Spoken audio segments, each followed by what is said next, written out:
আমাদের আঞ্চলিক ফুল না, আঞ্চলিক ভাষায় গেট ফুল বলে। আপনাদের এলাকায় কী ফুল বলে জানাবেন। এই এক ফুলের কয় প্রকার কালার হতে পারে দেখেন, অবাক হয়ে যাবেন আশা করি।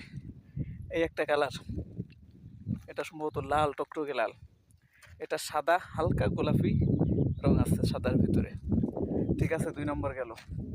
আর এটা এই আর একটা দেখেন, এটা সাদার সাথে অর্ধেকের বেশি বা কিছু অর্ধেকের মতো গোলাপি। আর এটা হচ্ছে, এটা কিন্তু ওইটা না, এটা আবার আরেক কালার। এটা হচ্ছে গোলাপি সম্ভবত, আমি তো চিনি না অত ভালো, যারা চিনেন তারা জানাবেন। এবার এটাকে আপনি বলতে পারেন কি কালার বলবেন জানি না, তবে একটা ফুলের ভিতরে কয়েকটা কালার, মাশাআল্লাহ। এরপরে একটা একটা হালকা মানে মোটামুটি আফসা আফসা গোলাপি। এই দেখেন, এটা হচ্ছে ডাইরেক্ট গোলাপি কালার। তো কেমন লাগলো দেখেন, একই সাথে কতগুলা কালার একই একই জায়গায়, মাশাআল্লাহ। তো ভালো লাগলে অবশ্যই জানাবেন। আসসালামু আলাইকুম ওয়া রাহমাতুল্লাহি ওয়া বারাকাতুহু।